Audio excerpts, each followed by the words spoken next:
Some are going to say, is God, has Ted, who's Jesus and God, turned to be flat out boring? And Ted, you have turned out to be square.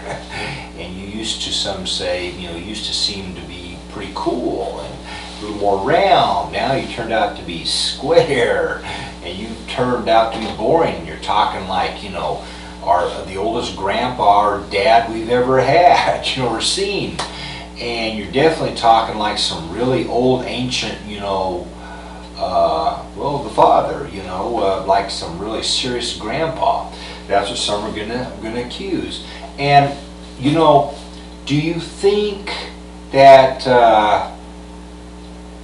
I created the orgasm? Yes. Do you think that I created arousal? Yes. Do you think I created the ability for individuals to have and enjoy romance and pairing up and marriage and intimacy and sex and lovemaking and to have family and to have children and all of this? And do you think if I was really that square, I would have created all of this? No.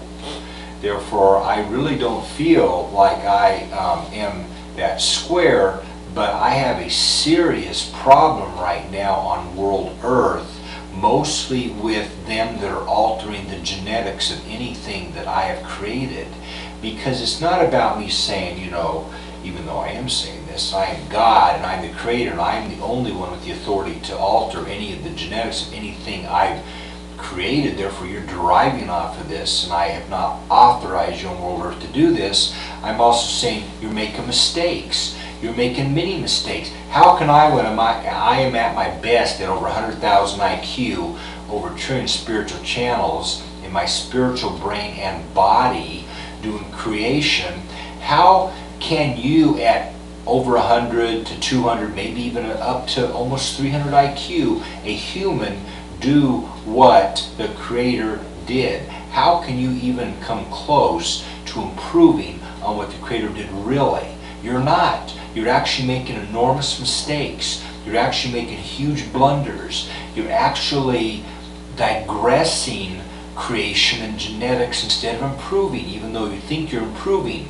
sooner or later you're going to figure out you have digressed. If you introduce a genetic defect here and that propagates down to 1 million or maybe even 1 billion people, what have you done? How terrible is that sin?